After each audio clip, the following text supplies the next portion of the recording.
Friends, welcome to my channel. இன்றைக்கி எங்கள் வீட்டில் புளிக்குழம்பு எப்படி வைப்போம் அப்படிங்கிறத உங்கள் கூட ஷேர் பண்ணிக்க போகிறேன். இதில் வாழைக்காய், கத்திரிக்காய், மொச்சக்கொட்டை இது மூணுத்தையும் யூஸ் பண்ணி இப்போ புளிக்குழம்பு வைக்க போகிறோம். அதுக்கு தேவையான இன்க்ரீடியன்ட்ஸ் என்னென்ன யூஸ் பண்ணியிருக்கோம் அப்படிங்கிறத மென்ஷன் பண்ணியிருக்கேன். செக் பண்ணிக்கோங்க. எல்லாமே அவங்கவுங்க குவான்டிட்டிக்கு தகுந்த மாதிரி இன்க்ரீடியன்ட்ஸ் எடுத்துக்கோங்க. இந்த குழம்பு பார்த்திங்கன்னா ரொம்ப டேஸ்டியாக இருக்கும். இதில் என்ன பண்ணுறோம் அப்படின்னா, மொச்சக்கொட்டையை நல்லா வறுத்துட்டு தண்ணி ஊற்றி ப்ரெஷர் குக்கரில் வேக வச்சு எடுத்துக்கிறோம். கத்திரிக்காயை விளக்கெண்ணெயை ஊற்றி சேர்த்து வதக்கிறப்ப என்ன ஆகும் அப்படின்னா, கத்திரிக்காய் சாஃப்டாகவும் இருக்கும், ரொம்ப டேஸ்டியாகவும் இருக்கும். ஸோ இந்த மெத்தட் எல்லாருமே ட்ரை பண்ணி பாருங்கள். இதுக்கு ஒரு மிக்சியில் தேங்காய், சோம்பு, ஜீரகம், பூண்டு சேர்த்து அரைச்சி எடுத்துக்கணும். இப்போ ஒரு வாணலியை வச்சு அதில் தேவையான அளவு மொச்சக்கொட்டை எடுத்துகிட்டு அதை நல்லா வறுத்துட்டு ப்ரெஷர் குக்கருக்கு மாற்றி தண்ணி சேர்த்து நம்ம வேக வச்சு ஒரு 4-5 விசில் விட்டு வேக வச்சு எடுத்துக்கிறோம். வாணலியில் ஜீரகம், வெந்தயம்,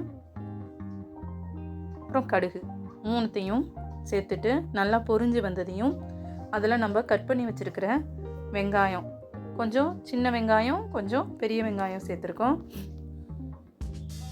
அதை நல்லா வதக்கி விட்டுட்டு வரமிளகாய் 2 எடுத்துருக்கோம். வரமிளகாயையும் நல்லா வதக்கிட்டு அதோட தக்காளி எடுத்து வச்சுருக்கிறத கட் பண்ணி எடுத்துட்டு அதையும் இதோட சேர்த்து நல்லா வதக்கணும்.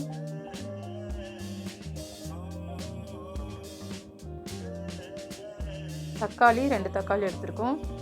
அதையும் கட் பண்ணி சேர்த்து வதக்கிக்கிறோம். இப்போ இதோட தேவையான அளவு உப்பு சேர்த்துட்டு வதக்கணும்னா தக்காளி சீக்கிரமாக வதங்கிடும். தக்காளி வதங்கினதுக்கப்புறமா கத்திரிக்காயை சேர்த்துட்டு வதக்கிட்டு இப்போ இதோட நம்ம விளக்கெண்ணெய் சேர்க்குறோம். இப்படி விளக்கெண்ணெய் சேர்த்து கத்திரிக்காயை வதக்கிறப்ப அந்த கத்திரிக்காய் சாப்பிட்றதுக்கு அவ்வளோ டேஸ்ட்டாக இருக்கும். ட்ரை பண்ணி பாருங்கள். இப்போ கத்திரிக்காய்க்கு தேவையான விளக்கெண்ணெயை சேர்த்து வதக்கிட்டு வாழைக்காய் கொஞ்சம் வறுத்து வச்சுருக்கோம், ஒரு வாழைக்காய் அதையும் சேர்த்துட்டு நல்லா வதக்கியாச்சு. இப்போ அதுக்கு தேவையான குழம்புத்தூள், மிளகாத்தூள் 1 டேபிள் ஸ்பூன், அப்புறம் மல்லித்தூள் இதெல்லாம் சேர்த்துக்கிறோம்.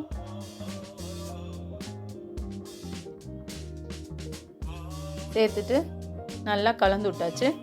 கலந்து விட்டதுக்கப்புறமா நம்ம அரைச்சி வச்சுருக்கோம் இல்லையா தேங்காய் பேஸ்ட்டு, அதையும் இதோட சேர்த்துக்கிறோம். சேர்த்துட்டு நல்லா கலந்து விட்டுட்டு கொஞ்சம் நல்லா வதங்கினதையும் தேவையான அளவு தண்ணியை சேர்த்து உப்பு தேவையான அளவு செக் பண்ணி சேர்த்துட்டு கொஞ்சமாக தண்ணி அந்த மிக்ஸி அரைச்சிருக்கோம் இல்லையா அதை கழுவி அந்த தண்ணியை சேர்த்துக்கிறோம். புளி ஒரு எலுமிச்சம்பழ அளவு புளி எடுத்துருக்கோம். அந்த புளியையும் கரைச்சி எடுத்து வச்சுக்கிறோம்.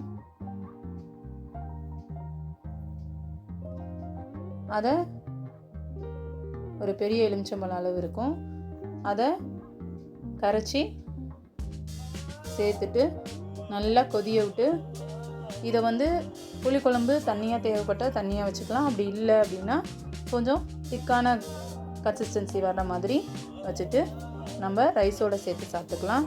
இது ரொம்ப டேஸ்டியாக இருக்கும். எல்லோரும் கண்டிப்பாக இந்த மெத்தடை ட்ரை பண்ணி எப்படி இருந்துச்சு அப்படிங்கிறத கமெண்ட் பண்ணுங்கள். இந்த வீடியோ பிடிச்சிருந்தால் லைக் பண்ணி ஷேர் பண்ணுங்கள். இன்னொரு வீடியோவில் மீட் பண்ணுறேன். பாய்.